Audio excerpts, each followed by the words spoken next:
नमस्कार दोस्तों, स्वागत है जी आप सभी के एक बार फिर से अपने इस प्लेटफॉर्म पर। मैं आपका सर दीपक शर्मा सर स्वागत करता हूं। तो आज हम कल हम लोगों ने महाभारत देखा था, आज थोड़ी शांति की बात करेंगे। कल पड़ी है लड़ाई, तो आज मोक्ष की तरफ हम लोग आप चलेंगे। कल हम लोगों ने युद्ध करा, महाभारत किया, खून खराबा किया, करीबन 2 लाख लोगों को हमने कुरुक्षेत्र के मैदान में मार दिया। ठीक है, आज हम मोक्ष की तरफ चलते हैं। आज थोड़ा शांति वाला टॉपिक पढ़ते हैं जिससे मन को शांति मिलती है। तो आज हम वो पढ़ेंगे। जब सनातन धर्म की शुरुआत हुई और जिसे हमने बाद में हिंदू रिलीजन भी कहा, तो जब धीरे धीरे लोगों ने देखा कि यार इस रिलीजन के अंदर, इस धर्म के अंदर बहुत सारी कुरीतियां हैं, बहुत सारी दिक्कत है, प्रॉब्लम्स है। उन प्रॉब्लम्स को ओवरकम करने के लिए, उनको दूर करने के लिए, तब हम लोगों ने एक नए धर्म की शुरुआत करी। कुछ लोगों ने मिलकर नया रिलीजन चलाया जिसे हमने जैन धर्म और बौद्ध धर्म का नाम दिया। तो आज से 2500 साल पहले, 2500 ईयर्स अगो, हमने एक नया रिलीजन शुरू करा जिसका आपका नाम था जैनिज्म एंड बुद्धिज्म। मेरी थोड़ी तबीयत खराब है तो बीच में छींक और खांसी आए तो प्लीज मैनेज कर लेना आप सभी, ठीक है। तबीयत खराब होने की वजह से मैं क्लास कैंसिल नहीं करता हूं, थोड़ी देर की लूंगा लेकिन लूंगा लगातार हमेशा, क्योंकि मेरा मानना है कि बहुत पढ़ने वाले लोगों का सिलेक्शन नहीं होता, लगातार पढ़ने वाले लोगों का सिलेक्शन होता है। सर आज भी ऑफिस में ही होगा? यस बेटे, आज भी मैं ऑफिस में ही हूं। आज तो बल्कि ऑफिस में इसलिए क्योंकि अभी 4 बजे आपके लिए एक बेहतरीन अनाउंसमेंट भी रखा है हमने, ठीक है, यूट्यूब पर। तो वहां पर आना ना भूलिएगा, ठीक है। एक बेहतरीन अनाउंसमेंट है आपकी सरकारी नौकरी को पक्का करने के लिए।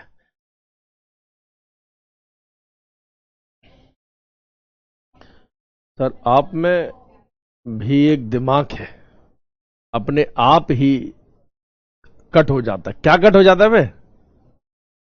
हैं? कुछ भी बोल लो।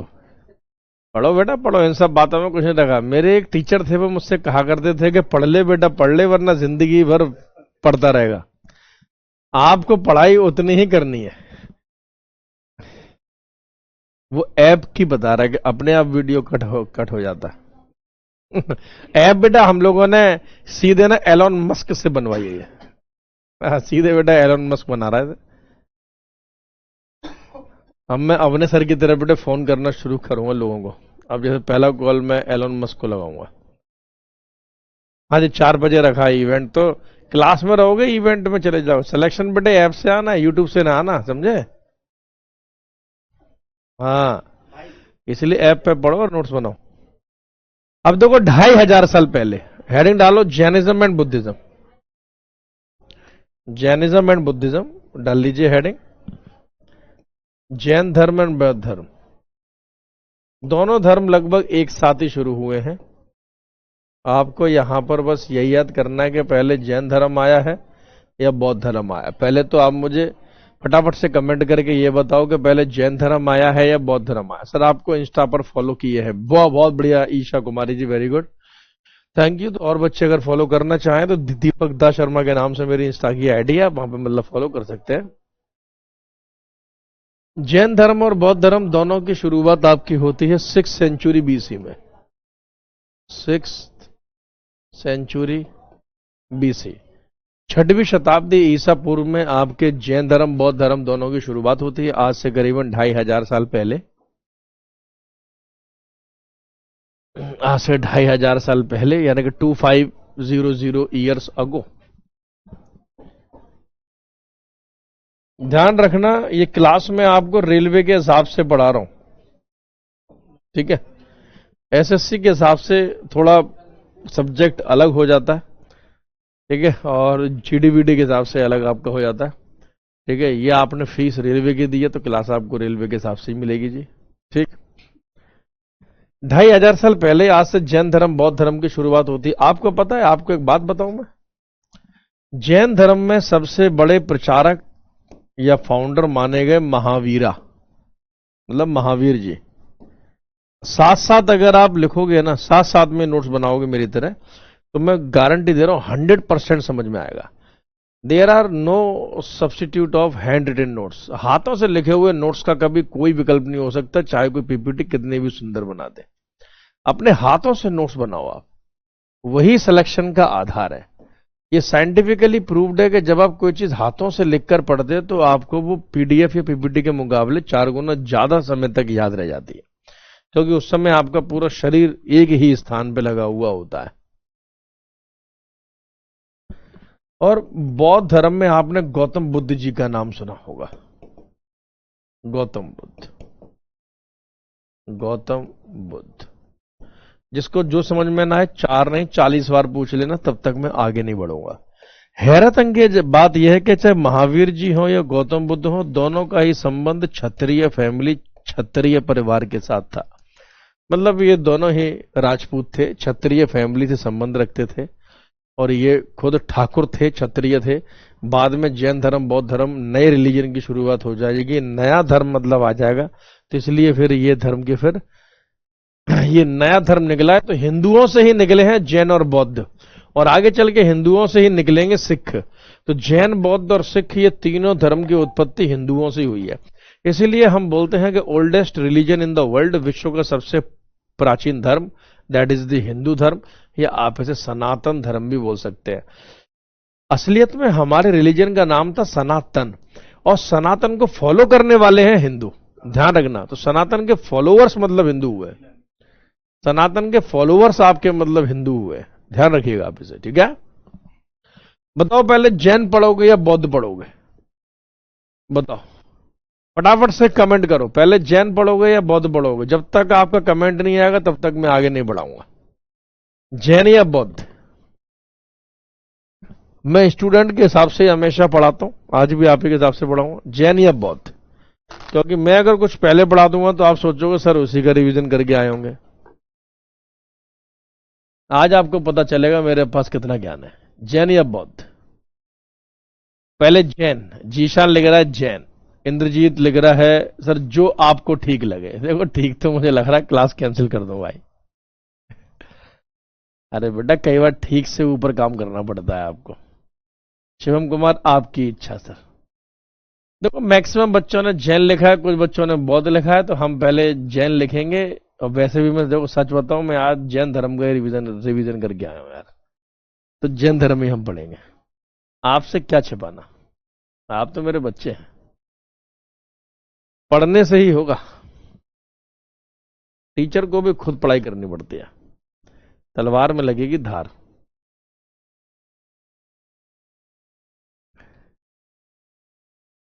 ठीक है, जैन धर्म, ये देखिए कितने बढ़िया पीपीटी लगाई है मैंने आपके लिए।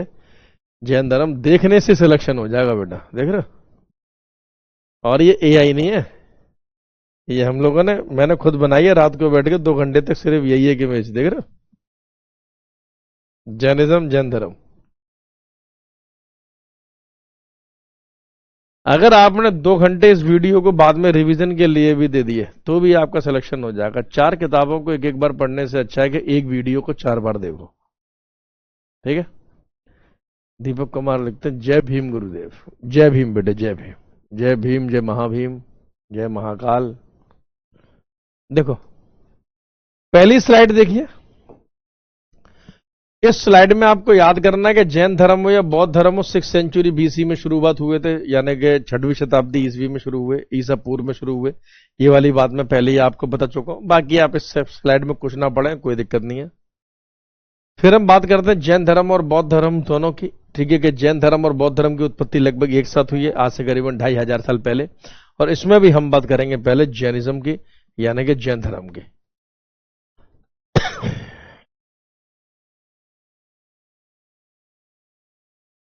ठीक है, जैन धर्म में 24 तीर्थंकर हुए। कितने तीर्थंकर हुए? जैन धर्म में कुल मिलाकर 24 तीर्थंकर हुए। कितने तीर्थंकर हुए? 24। हाउ मेनी तीर्थंकर्स? 24।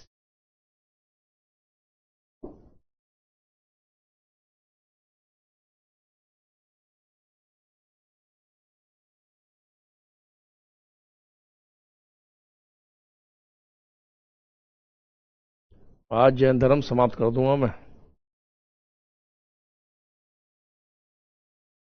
देखो जी ध्यान से, देयर वर टोटल 24 तीर्थंकर्स इन जैनिज्म। जैन धर्म में कुल मिला के 24 तीर्थंकर हुए। तीर्थंकर शब्द का बहुत ही सिंपल मतलब आप समझ लो, जिस प्रकार से हिंदू रिलीजन में धार्मिक गुरु होते हैं और इस्लाम में मुसलमानों में खलीफा होते हैं, ठीक उसी प्रकार से जैन धर्म में तीर्थंकर होते हैं। ईसाइयों में होते हैं पोप, वैसे ही मतलब यह है तीर्थंकर। तीर्थंकर का मतलब धर्मगुरु या फिर धार्मिक गुरु, धर्मगुरु या फिर धार्मिक गुरु। अच्छा, तीर्थंकर शब्द का मतलब एक और है, आप लिख लो, a person who already attained the salvation. वो व्यक्ति जिसे मोक्ष प्राप्त हो गया हो उसी को ही तीर्थंकर कहा गया है। लिख लो, a person who already attained the salvation, वो व्यक्ति जिसे मोक्ष की प्राप्ति हो गई हो। तो सेल्वेशन का मतलब क्या है, मतलब फिर मोक्ष का मतलब क्या है? अगर आपसे पूछा जाए तो क्या बताओगे भाई? मोक्ष का मतलब है क्या? आप ये जो शब्द सुनते रहते हो मोक्ष मोक्ष मोक्ष, मोक्ष का मतलब क्या है?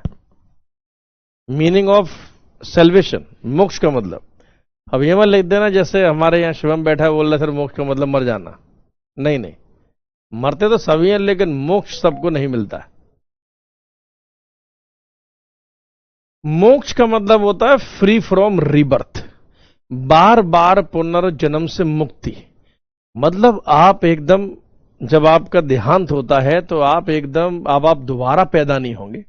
अब आप ईश्वर में समाहित हो चुके हैं, आप भगवान में जाकर मिल चुके हैं और अब आप सीधे स्वर्ग में बैठेंगे और बिल्कुल भाई अप्सराएं और काले अंगूरों का लुत्फ उठाएंगे बेटा जिंदगी भर। दैट इज द मोक्ष, समझ गए?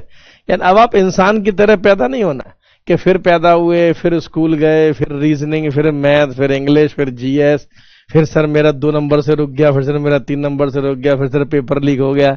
इन सब में आपको नहीं पढ़ना है, सीधे आप मतलब फ्री फ्रॉम द रीबर्थ। अब बार बार पैदा नहीं होंगे आप। तो तीर्थंकर का मतलब होता है कि भाई फ्री फ्रॉम द रीबर्थ, यानी वो व्यक्ति जिसे मोक्ष प्राप्त हो गई हो। कुल मिला के कितने तीर्थंकर हुए जैन धर्म में? तो कुल मिला के जैन धर्म में 24 तीर्थंकर हुए। कितने हुए? 24 तीर्थंकर हुए। लेकिन मैं आपको सच्ची बात बताऊं, 24 तीर्थंकर तो मुझे भी याद नहीं है।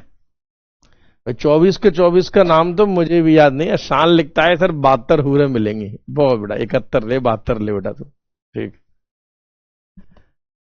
मैं भी लूंगा सर मोक्ष। उसके लिए क्या करें? उसके लिए बेटे पढ़ो, हम आपको यहां अर्थ पे ही बेटे मोक्ष दे देंगे। अब सब कुछ पृथ्वी पे मिलता है, उसके लिए स्वर्ग जाने की आवश्यकता नहीं है। आप पढ़ो लिखो, नौकरी लो, 24 घंटे एसी में चलो, वो बड़ा किसी मोक्ष से कम ना है।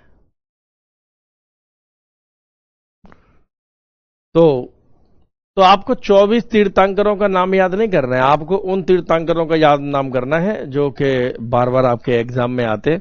क्योंकि 24 के तो मुझे भी याद नहीं है, तो आप वो याद करो जो कि मुझे याद है, या फिर जो मुझे याद है वही आपके लिए इंपॉर्टेंट है, या फिर जो इंपॉर्टेंट है वो मैंने याद कर लिया है, ठीक। तो 3 तीर्थंकरों के नाम याद करेंगे हम। ये देखो, पहले तीर्थंकर ऋषभ देव या ऋषभनाथ। इनका नाम ऋषभ देव भी मिलता है हमें, ऋषभनाथ, ऋषभ देव। इनका सिंबल रहा बुल यानी कि सांड। ये सांड को बहुत अच्छा प्रतीक मानते थे, तो इनका चिन्ह हो गया सांड, ठीक है। बर्थ प्लेस इनकी अयोध्या, यूपी, उत्तर प्रदेश, रामलला जन्मभूमि के नाम से मशहूर। इन्हें मोक्ष कहां पर था? तो इन्हें मोक्ष मिला माउंट कैलाश यानी कैलाश के पर्वत पे। तो फिर इनके बाद याद करने 23वें तीर्थंकर पार्श्वनाथ। पार्श्वनाथ जी का सिंबल आपका है सांप, सर्प, सपोला, कुछ भी लिख सकते हैं आप। इनका बर्थ प्लेस रहा आपका वाराणसी। और चौथे और आखिरी तीर्थंकर जो सबसे ज्यादा मशहूर या महान हुए, महावीर जी। इनका सिंबल और चिन्ह रहा लोयनी यानी कि शेर, और इनका जन्म स्थान रहा कुंडग्राम बिहार, ठीक है। और इनके मोक्ष की प्राप्ति हुई आपकी पावापुरी। तो ध्यान रखिएगा, ये है भाई इनके 3 महत्वपूर्ण। ऋषभ देव जी का एक और नाम है आदिनाथ, और इन्हें जैन धर्म में विष्णु भगवान का अवतार माना गया है। इनकारनेशन ऑफ लॉर्ड विष्णु, यानी कि भगवान विष्णु का अवतार। ईशा कुमारी लिखते सर मेरा एक क्वेश्चन है। पूछो, एक क्या, आप कितने भी क्वेश्चन पूछो, आज तक कोई ऐसा क्वेश्चन ही नहीं बना बेटा हिस्ट्री में जिसका जवाब आपके सर के पास ना हो। चिंता मत करो, आप सब खोल के रख देंगे, पोस्टमार्टम कर देंगे।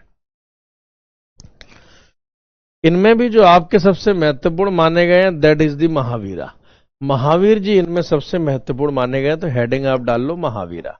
मान लिया कि पहले ऋषभ देव थे, लेकिन एक्चुअल में रियल फाउंडर, वास्तविक संस्थापक जो है वो महावीर जी को ही माना गया है। लिख लो रियल फाउंडर ऑफ जैनिज्म,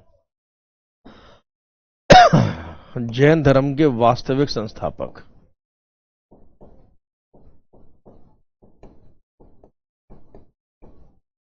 वास्तविक संस्थापक, वास्तविक संस्थापक, ठीक है। अब देखो महावीर जी के बारे में आपको क्या क्या पता होना चाहिए, किस तरीके से पता होना चाहिए। जैसे पहला ही आप देख सकते हैं, महावीर जी का जो हुआ जन्म वो 540 BC 540 ईसा पूर्व में हुआ, कुंडूग्राम यानी कि बिहार में हुआ। पहली बात मैं आपको बता दूं कि महावीर जी का सब कुछ बिहार में होगा। महावीर जी के बारे में कुछ भी पूछ लिया जाए, सब कुछ बिहार में होगा, सब कुछ बिहार में।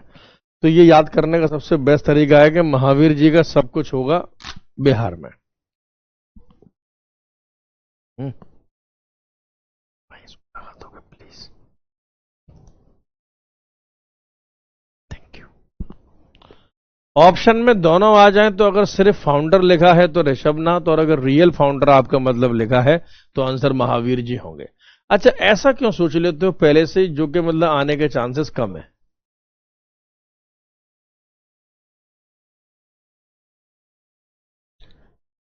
चलो, महावीर जी की माता जी का नाम था त्रिशला। क्या नाम था? त्रिशला, ठीक है। और ये लिच्छवी की राजकुमारी थी। लिच्छवी बोले तो नेपाल, लिच्छवी नामक क्षेत्र आपको आज के समय में नेपाल में मिलेगा। ये लिच्छवी की राजकुमारी थी, ठीक है। क्षत्रिय प्रिंस, ये एक महावीर जी क्षत्रिय राजकुमार थे। इनके पिताजी का नाम था सिद्धार्थ। याद रखो, महावीर जी के पिताजी का नाम था सिद्धार्थ। और इन्होंने ज्ञान प्राप्त करने के लिए जो अपना घर छोड़ा वो 30 साल की आयु में छोड़ा। यानी गृह त्याग इन्होंने कब किया? तो गृह त्याग किया 30 वर्ष की आयु में। 30 साल की आयु में इन्होंने अपना गृह त्याग किया। और इन्हें ज्ञान की प्राप्ति कब हुई? तो 42 साल में इन्हें ज्ञान की प्राप्ति हुई। यानी महावीर जी को ज्ञान प्राप्त करने में कितने साल लगे? तो 12 साल लगे। 30 साल में घर छोड़ा और 42 साल में इन्होंने ज्ञान प्राप्त किया। 12 साल लगे इन्हें ज्ञान प्राप्त करने में ऋजुपालिका नदी के किनारे। कौन सी नदी? ऋजुपालिका रिवर या ऋजुपालिका नदी। जैन धर्म में ज्ञान का मतलब कैवल्य होता है, लिख लेना। ज्ञान का मतलब जैन धर्म में कैवल्य। ज्ञान बोले तो कैवल्य। जैनिज्म में, जैन धर्म में कैवल्य का मतलब ज्ञान है। 72 साल की एज में 468 BC में इनकी हो गया देहांत पावापुरी यानी कि बिहार में। तो इनका टाइम रहा है 540 से 468 है। यही तो रहा है, 540 BC से 468 BC। फटाफट से टोटल एज बताओ मुझे महावीर जी की, जरा निकाल के। मैथ तो खैर आपको आदित्य रंजन सर पढ़ा ही रहे, तो जरा बताओ, टोटल बताओ जी मेरे को। टोटल एज, कुल उम्र कितनी हो गई जी? टोटल एज, कुल उम्र कितनी हो गई महावीर जी की? सब कुछ बिहार में है, पावापुरी भी पूछा जाए तो बिहार। टोटल एज, कुल उम्र कितनी हो गई?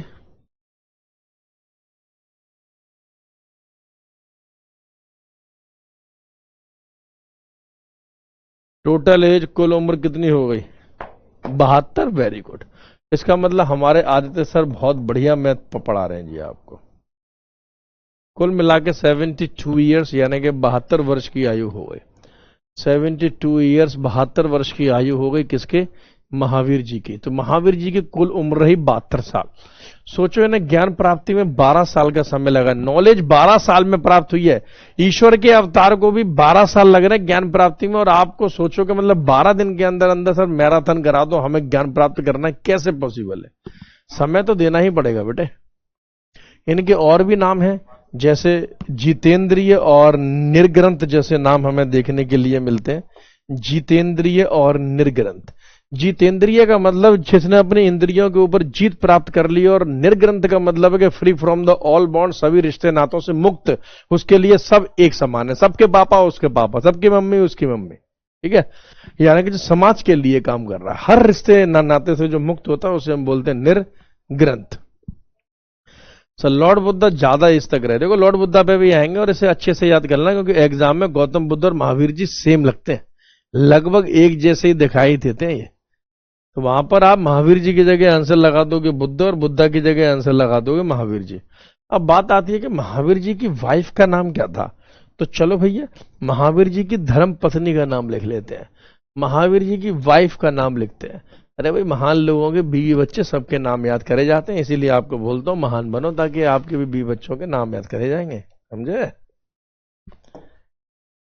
चलो भाई महावीर जी की धर्म पत्नी का नाम, वाइफ का नाम लिख लीजिए। इनकी वाइफ का नाम था यशोदा, इनकी वाइफ का नाम था यशोदा।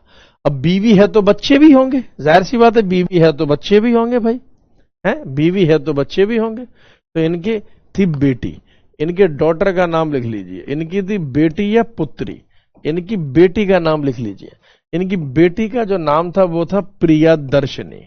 क्या नाम था जी, प्रिया दर्शनी नाम था इसकी, इनकी बेटी का प्रिया दर्शनी। अब बेटी है तो दामाद भी होगा, अरे बेटी है तो दामाद भी होगा, शादी तो कराएंगे, तो इनके दामाद का नाम लिख लीजिए, हैं। हरियाणा की भाषा में बोले तो बटेऊ, ठीक, सन इन लॉ। यूपी की भाषा में बोले तो मेहमान, हरियाणा की भाषा में बटेऊ, गुजरों की भाषा में रिश्तेदार, बंगाली भाषा में जमाई बाबू। सन इन लॉ का नाम था लिख लो जमाली, जमाली नाम था जी। ये वो जमाली नहीं है जो धुरंधर के थे, और जमाली के ब्रैकेट में लिख देना फर्स्ट स्टूडेंट ऑफ महावीरा, ये महावीर जी के पहले छात्र या शिष्य भी रहे। फर्स्ट स्टूडेंट, पहले शिष्य, पहले छात्र। क्लास के साथ में ही याद करते चलोगे तो फायदा रहेगा, साथ में याद करोगे तो एकदम फायदा रहेगा। पहले शिष्य रहे कौन, तो महावीर जी के पहले शिष्य कौन रहे, तो महावीर जी के पहले शिष्य रहे उनका पहला दामाद। देख रहे वे, ऐसा स्टूडेंट होना चाहिए कि टीचर अपनी बेटी की शादी करा दे भाई। तो जब इंसान बीवी बच्चों के चक्कर में आ जाता तब उसे पता लगता है कि मेरे को सुकून तो मिल नहीं रहा, तब फिर वो मोक्ष प्राप्ति के लिए या ज्ञान प्राप्ति के लिए घर छोड़ता है। शादी से पहले कोई ज्ञान प्राप्ति के लिए एफर्ट नहीं करता। आप चाहे पूरा इतिहास उठा के देख लो, शादी के बाद ही समझ में आता है कि अगर यहां सुकून नहीं मिला तो इसका मतलब अब तो पेड़ के नीचे नदी के किनारे ही सुकून मिलेगा। चलते हैं भाई देहरादून, है। चलो भैया हमें क्या, हमारे तो सिलेबस में आएगा। महावीर जी ने मोक्ष प्राप्ति के लिए जैन धर्म के प्रचार प्रसार के लिए बताए हैं 3 रत्न। तो हेडिंग डालो 3 रत्न ऑफ जैनिज्म, यानी कि मोक्ष प्राप्ति के लिए 3 रत्न बताएं, 3 पिलर बताएं, 3 स्तंभ बताएं।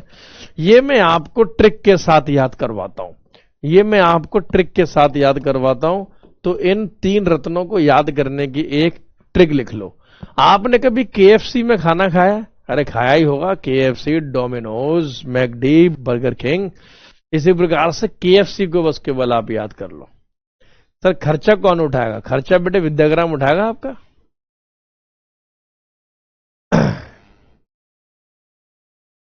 बस कीजिए सर, मैम सुन लेंगे। अरे मैम आज बेटे घर है, मैं विद्याग्राम से क्लास ले रहा हूं, और मैम ने पेड बैच नहीं ले रखा है बेटे।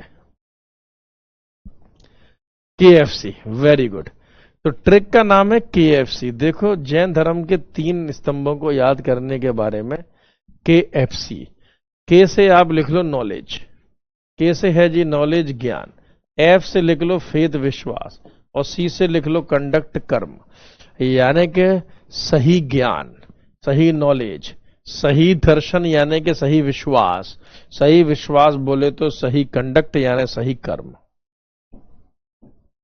इन्होंने बोला जैन धर्म के प्रचार प्रसार के लिए अगर आपको मोक्ष चाहिए तो 3 बातें हमेशा लो। एक तो सही ज्ञान प्राप्त करो, तो सही ज्ञान तो आप प्राप्त कर ही रहे हो, अगर मुझसे पढ़ रहे हो तो सही ज्ञान ही प्राप्त कर रहे हो विद्याग्राम में।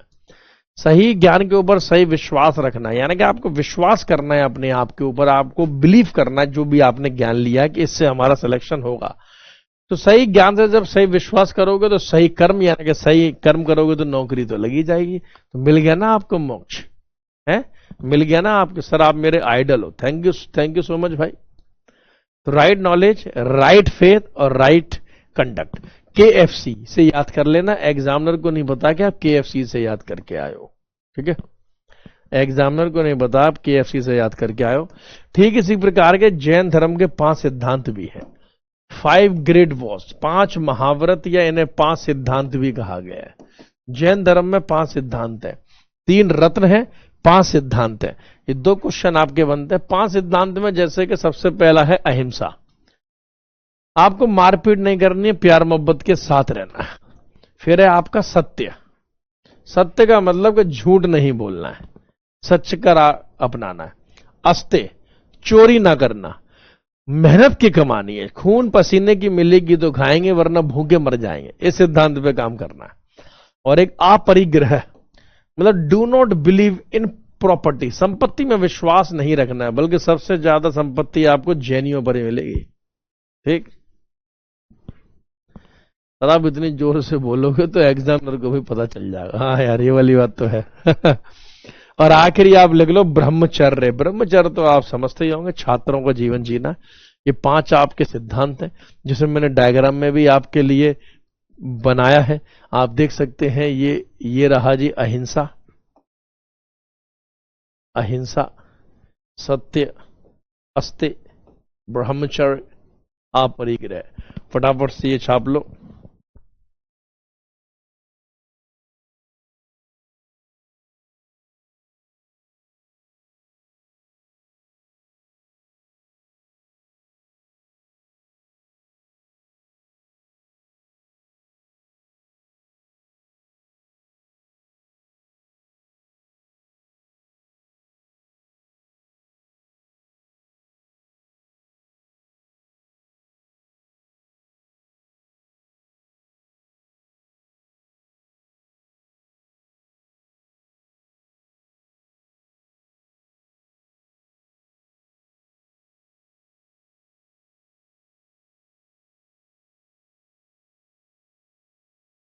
हाँ जी। अच्छा मैं आपको एक बात बताऊं, ये ऊपर के जो 4 सिद्धांत हैं, ऊपर के 4 जो आपके सिद्धांत हैं, ये ऊपर के 4 ध्यान रखिएगा, ऊपर के 4 सिद्धांतों को पार्श्वनाथ जी के द्वारा दिया गया है। ये ऊपर के 4 सिद्धांतों को पार्श्वनाथ जी ने दिया है, पार्श्वनाथ। और आखिरी वाला सिद्धांत ब्रह्मचर्य, ये महावीर जी ने दिया है। ये बस पॉइंट आप याद रख लेना। इन 5 सिद्धांतों को मिलाकर महाव्रत कहा गया है। क्या बोला गया है जी? महाव्रत। फटाफट से बताओ इस स्लाइड में किसी को कोई भी दिक्कत?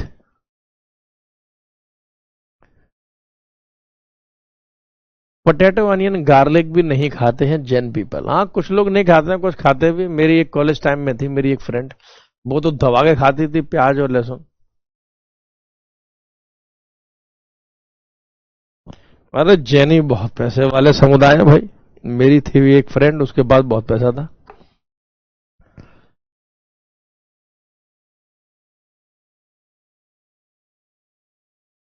हाँ सेलिबेसी, ये चेस्टिटी, ब्रह्मचर्य को दिया था महावीर जी ने। बिल्कुल जी, आप बोल सकते हैं जी ऐसा।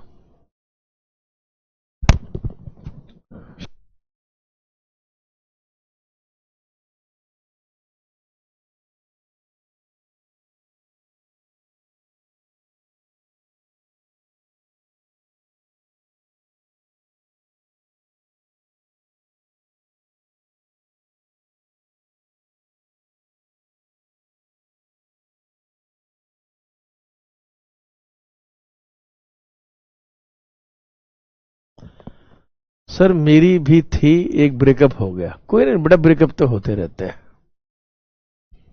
चलो अब देखते हैं 5 सिद्धांत के बाद और 3 स्तंभों के बाद महावीर जी के बारे में कुछ और हम पढ़ते हैं। जैन धर्म के प्रचार प्रसार के लिए जैन काउंसिल हुई है, जैनियों की परिषदें हुई हैं। जैन काउंसिल हुई है, जैनियों की परिषदें हुई हैं। जैनियों की 2 ही काउंसिल हुई है, फर्स्ट काउंसिल यानी कि पहली परिषद, और दूसरी काउंसिल यानी कि दूसरी परिषद। इनको हम मीटिंग बोल सकते हैं, इन्हें हम सम्मेलन बोल सकते हैं, इन्हें हम संगतियां बोल सकते हैं, आप इन्हें कुछ भी बोल सकते हो। बिल्कुल एसएससी जीडी के बारे में ही आदित्य सर बता रहे हैं। साइड में ही अनाउंसमेंट चल रहा है, मैं यही क्लास ले रहा हूँ। जीडी की टीम में मैं भी हूँ। ठीक है, अब आपकी बहुत जल्दी क्लासेस भी शुरू हो जाएंगी जीडी की। आज हम एसएससी जीडी की टीम लॉन्च कर रहे हैं, आज एसएससी जीडी लॉन्च कर रहे हैं। तो आप लोगों में से जो भी क्वालिफाई हो वो एसएससी जीडी की तैयारी शुरू कर सकता है। साइड में ही मतलब अनाउंसमेंट चल रहा है, जैसे मतलब जैसे मैं यहाँ ले रहा हूँ, साइड में आपके जीडी का अनाउंसमेंट है। शायद मे भी अगर मेरी आवश्यकता पड़ेगी तो 2-4 मिनट के लिए बुलाएंगे भी। ठीक है।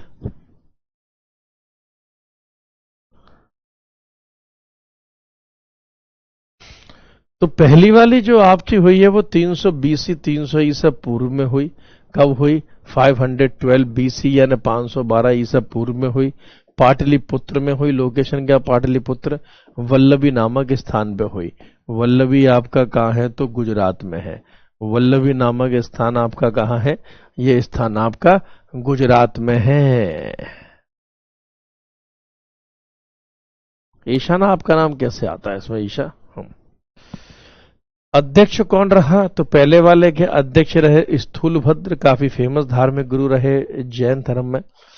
और दूसरे वाले के मतलब आपके अध्यक्ष रहे क्षमा शर्मण। क्षमा शर्मण आपके दूसरे वाले के अध्यक्ष मतलब रहे हैं। ठीक है।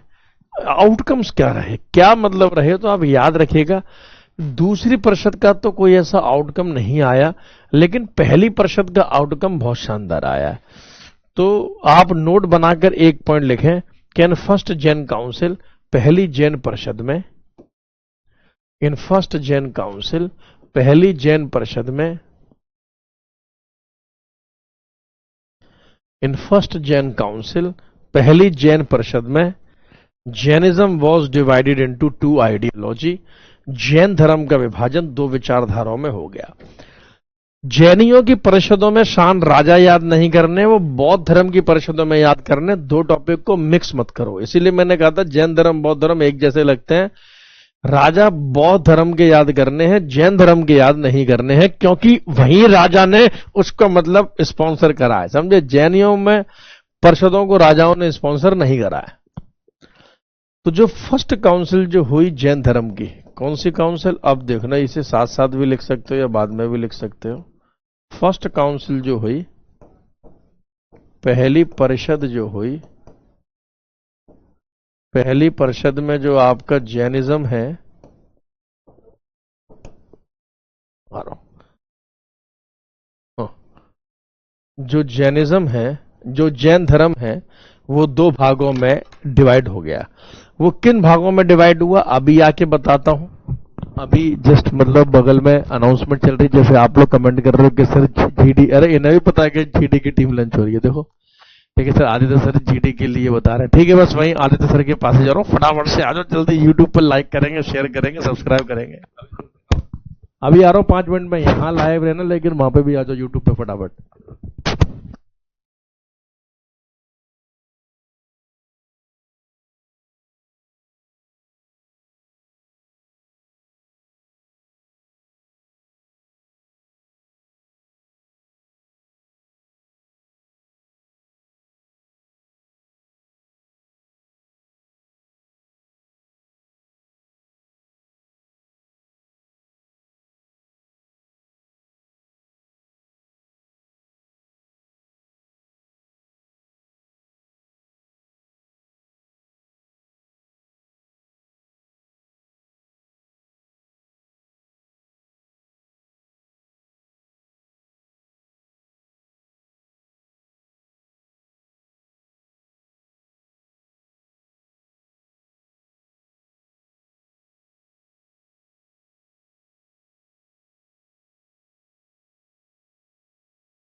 क्या बोल रहे हो शुभम? गुस्से में क्या? अरे नहीं, गुस्से में नहीं है, शायद सुबह से क्लास ले रही होंगी इसलिए थोड़ी थकावट महसूस हो रही होगी आपको। गुस्से में नहीं है, हम टीचर कभी गुस्से नहीं होते, बहुत ही प्यारी टीम है सर। अभी यूट्यूब पर देखकर आए हो आपको।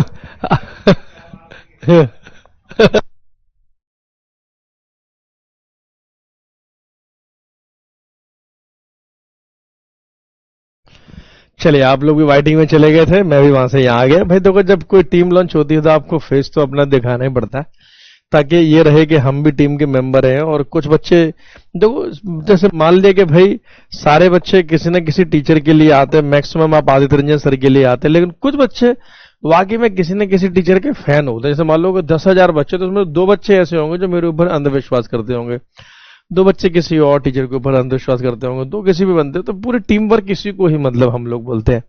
ठीक है, तो इसी के लिए सर मैं जीडी का फॉर्म भर सकता हूँ। अगर आपका एक्सीडेंट हुआ है तब भी आप जीडी का फॉर्म भर सकते हो, आपको मेडिकल में थोड़ा एक्सटेंशन मिल जाएगा।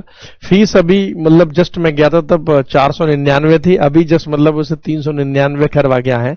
ठीक है, अब आपकी फीस 399 हो गई है। देखा आपका दीपक सर का जलवा, एक बार गया 100 रुपए कम हो गए, लेकिन वो 399 की जो फीस है वो आज रात के लिए है। आज रात से पहले ही 12 बजे से पहले एडमिशन आप लोग ले लेना, तो फिर 399 में बैच मिलेगा। ठीक है, एसएससी जीडी का। और अगर उसके बाद आप मतलब बैच लोगे तो फिर आपको वो 499 यानी कि 500 रुपए में ही मिलेगा। ठीक, तो पहली परिषद में जैनिज्म जो आपका था, यानी कि जैन धर्म जो था, यह आपका 2 भागों में बट गया। जैन धर्म जो था यह आपका 2 भागों में बट गया। एक तो आपके जैन धर्म में हो गए कौन? श्वेतांबर, सुना होगा जी। एक थे जी आपके श्वेतांबर,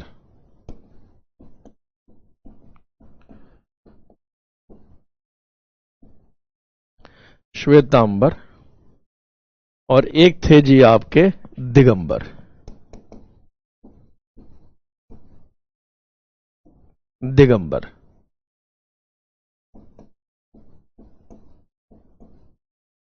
दिगंबर, श्वेतांबर, दिगंबर। सर 4 बार और जाइए, फीस कम हो जाएगी। अरे क्या उल्टा लिफाफा देते बेटा 2100 रुपए का है? अरे कोई नहीं, पढ़ो यार, फीस ऑलरेडी कोर्स बैच की बहुत कम है। देखो, श्वेतांबर का मतलब वो है जो व्हाइट क्लोथ यानी कि जो सफेद कपड़े पहनते थे। जो व्हाइट क्लोथ सफेद कपड़े पहनते थे, बहुत शांति से रहते थे, उन्हें श्वेतांबर कहा गया। और दिगंबर का मतलब जो स्काई क्लेड रहते थे, न्यूड रहते थे, नग्न रहते थे, प्राकृतिक अवस्था में रहते थे। नग्न रहते थे, प्राकृतिक अवस्था में रहते थे कि जैसे आए हैं वैसे ही रहेंगे, उन्हें आपका दिगंबर कहा गया। उन्हें आपका दिगंबर कहा गया। तो आप इसे याद कर लेना कि श्वेतांबर एंड दिगंबर, श्वेतांबर एंड दिगंबर, ये 2 भागों में बटे। तो पहली जैन परिषद में ही जैन धर्म 2 भागों में बटा है। याद रखना, पहली जैन परिषद जो है वो डिवीजन ऑफ द जैनिज्म के लिए है, जैन धर्म के विभाजन के लिए है, जैन धर्म को 2 भागों में बांटने के लिए है, जैन धर्म को 2 भागों में बांटने के लिए है।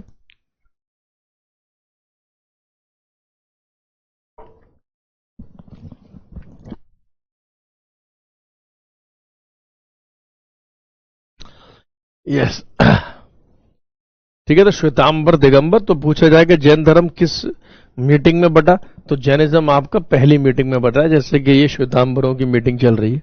ठीक है, ये आप देखो इमेज देख के समझ सकते हैं। These are the Shvetambars. ज्यादातर इंडिया में श्वेतांबर ही है, जैनियों में श्वेतांबरों का ही मतलब बोलबाला है। जैन धर्म का प्रचार प्रसार अगर आप देखेंगे तो कर्नाटका, तमिलनाडु, राजस्थान, गुजरात, यहां पर आपको जैन धर्म के लोग ज्यादातर देखने के लिए मिलेंगे। बिंबिसार जैसा राजा, अजाशत्रु जैसा राजा, चंद्रगुप्त मौर्य जैसे राजा, इन्होंने जैन धर्म का पालन भी करा, इन्होंने मतलब इसे फॉलो भी किया है। ठीक है, बौद्ध धर्म के विपरीत जैन धर्म मुख्य रूप से भारत तक ही सीमित रहा। बौद्ध धर्म जापान में भी है, चाइना में भी है, तिब्बत में भी है, लेकिन जैन धर्म आपका सिर्फ इंडिया तक ही मतलब सीमित रहा। ये भी आप याद मतलब रख लेना। श्वेतांबर और दिगंबर में बेसिकली क्या फर्क होता है, अगर ऐसा क्वेश्चन आपसे मतलब पूछा जाए कि अभी श्वेतांबर और दिगंबर में क्या बेसिकली फर्क है, तो श्वेतांबर आप ध्यान रखिएगा, जैसे कि हम दिगंबर से शुरुआत करते हैं, बिलीव इन कंप्लीट न्यूडिटी। ठीक है, मेल्स रिमेन अनक्लोथ्ड, यानी पूरी तरह नग्न रहने में विश्वास करते हैं, पुरुष बिना कपड़ों के रहते हैं। Shwetambar monks wear simple white cloth, यानी कि साधु सादे सफेद कपड़े पहनते हैं। इसमें एक्सपोनेंट इसमें क्या है कि भद्रबाहु इसके मेन दिगंबर के मतलब वो रहे हैं, धार्मिक गुरु रहे हैं, और श्वेतांबर के धार्मिक गुरु आपके स्थूल भद्र रहे हैं। भद्रबाहु के ही स्टूडेंट आपके रहे चंद्रगुप्त मौर्य। चंद्रगुप्त मौर्य।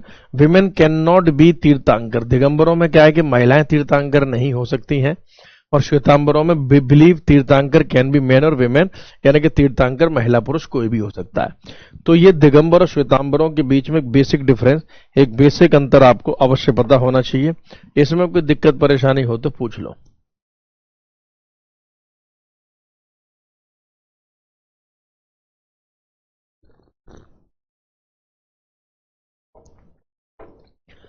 इसमें कोई अगर दिक्कत परेशानी हो तो आप पूछ सकते हैं, आप जी पूछ लो, ठीक है। जैनियों के कुछ मंदिर भी है, और मंदिरों में दो बहुत ही फेमस मंदिर है। टेम्पल्स लिख लो जी, जैनियों के टेम्पल्स लिख लेते हैं, जैनियों के मंदिर लिख लेते हैं।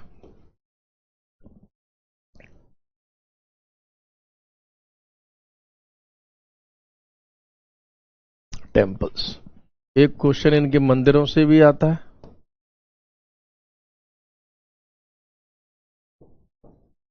मंदिर, टेम्पल्स।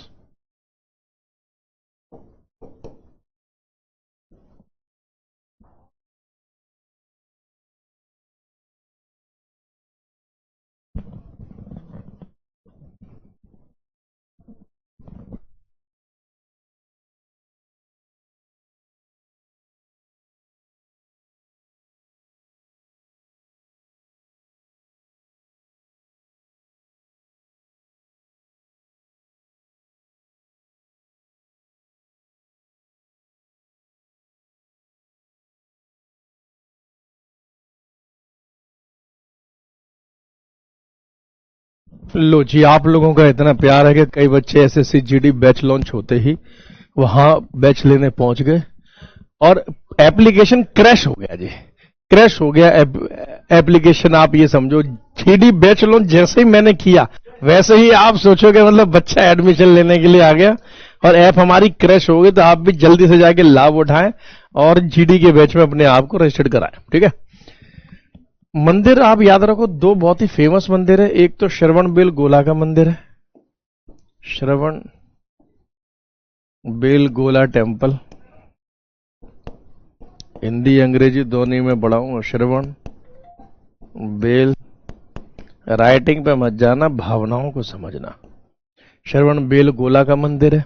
और एक मंदिर बहुत ही फेमस है, एक दिलवाड़ा का टेम्पल है, एक दिलवाड़ा का मंदिर है, एक दिलवाड़ा टेम्पल है, एक दिलवाड़ा मंदिर है जी, एक मंदिर है जी दिलवाड़ा।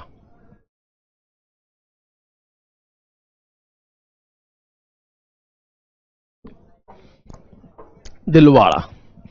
श्रवण गोला आपका कर्नाटका में है, श्रवण गोला आपका कर्नाटका में है, और दिलवाड़ा मंदिर आपका माउंट आबू राजस्थान में है। ये माउंट आबू राजस्थान में है, ये आपने सुना होगा, बहुत ही फेमस हिल स्टेशन है माउंट आबू राजस्थान। माउंट आबू राजस्थान, कर्नाटका में श्रवण गोला। श्रवण गोला की मंदिर की एक खास बात भी है, इस मंदिर की एक खास बात भी है, इस मंदिर की एक खास बात भी है मेरे बच्चे। अरे क्या हो गया जी, चलो जी आप आ जाओ जी। अरे बदतमीजी है बेटे, पापा से बदतमीजी बेटे। अबे छोड़ो, जाने दो बेजा, इसको लगता है कि ये नहीं होगा तो हम कुछ कर नहीं पाएंगे। श्रवण गोला मंदिर आप लिख लो, famous for, famous for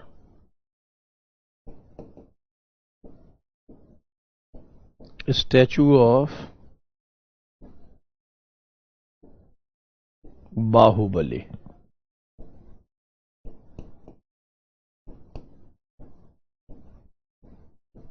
Baahubali की मूर्ति के लिए मशहूर। बाहुबली की मूर्ति के लिए मशहूर। अब बाहुबली कौन थे? बाहुबली, बाहुबली लिख लो, सन ऑफ ऋषभ देव, ऋषभ देव के बेटे। वो मत सोच लेना कि अमरेंद्र बाहुबली यानी मैं राजमाता शिवगामी को साक्षी मानकर आज ये शपथ लेता हूं। ये वो बाहुबली नहीं है। ये बाहुबली का मतलब जैनियों के पहले तीर्थंकर ऋषभ देव के बेटे हैं। तो जब आप श्रवण बेलगोला जाओगे तो वहां बहुत ही ऊंची मूर्ति आपको दिखाई देगी, बहुत ही ऊंची स्टैचू आपको दिखाई देगी, जो आपके स्टैचू ऑफ बाहुबली यानी कि बाहुबली की मूर्ति है, जो श्रवण बेलगोला के मंदिर पर है। ध्यान रखिएगा, श्रवण बेलगोला के मंदिर पर है। तो ये आप ध्यान रखें, स्टैचू ऑफ बाहुबली, अमरेंद्र बाहुबली यानी मैं, माहेशमती, जय माहेशमती। एक जैन धर्म के बारे में आखिरी पॉइंट और देखें। जैन धर्म की एक बहुत ही फेमस बुक, एक किताब भी रही है। जैन धर्म की एक फेमस किताब भी रही है। जैन धर्म की किताब रही है कल्पसूत्र। ये किताब क्यों लिखा रहा हूं ये भी अभी आपको बताऊंगा।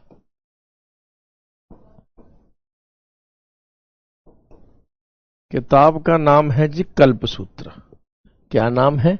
किताब का नाम है जी कल्पसूत्र। कल्पसूत्र नामक बुक या किताब रही है।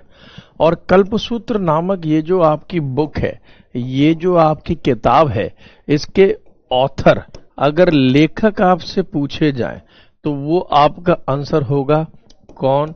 तो इसके लेखक हुए हैं भद्रबाहु। भद्रबाहु ने ये किताब लिखी है। भद्रबाहु वही जो चंद्रगुप्त मौर्य के रहे गुरु, मेंटर, भद्रबाहु। और ये किस लैंग्वेज, किस भाषा में ये किताब लिखी गई? किस लैंग्वेज, किस भाषा में ये किताब लिखी गई? अगर ये क्वेश्चन या सवाल आपसे पूछा जाए तो इसकी भाषा मतलब रही है प्राकृत। प्राकृत भाषा में ये वाली किताब लिखी गई है। प्राकृत, देख रहे हो हैंड रिटन नोट्स के क्या कितने फायदे हैं। तो इसका मतलब हम ये यहां से समझ सकते हैं कि जैनिज्म यानी कि जैन धर्म की भाषा कौन सी रही है। अगर ये आपसे क्वेश्चन पूछा जाए तो जैन धर्म की आपकी मुख्य भाषा रही है प्राकृत। तो जैनियों के ज्यादातर साहित्य किस में लिखे गए? प्राकृत।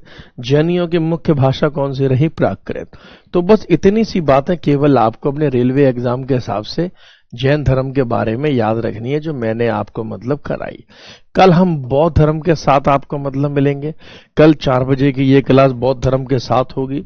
बौद्ध धर्म में हो सकता है कि शायद कल की जगह मतलब कल बौद्ध धर्म खत्म भी ना हो, क्योंकि बौद्ध धर्म थोड़ा जैन धर्म से बड़ा है, थोड़ा डीप भी है। तो बौद्ध धर्म में हो सकता है कल की पूरी क्लास और फिर उसके बाद का नेक्स्ट डे 15 से 20 मिनट हम मतलब पढ़ सकते हैं। तो कल हम मतलब आपसे मिलकर पढ़ते हैं जैन धर्म और बौद्ध धर्म में से आज हमने करा है जैन, कल हम पढ़ेंगे बौद्ध। बौद्ध धर्म भी बहुत इंपॉर्टेंट चैप्टर है, तो आप लोग अपना ध्यान रखिएगा। बाकी एसएससी जीडी का इवेंट आप अवश्य देखिएगा और एसएससी जीडी के इवेंट में जाके लाइक, शेयर, सब्सक्राइब, कमेंट वगैरह आप कर सकते हैं। Thank you so much, bye bye, take care, all the very best guys. इसकी पीडीएफ आपको मिल जाएगी। धन्यवाद।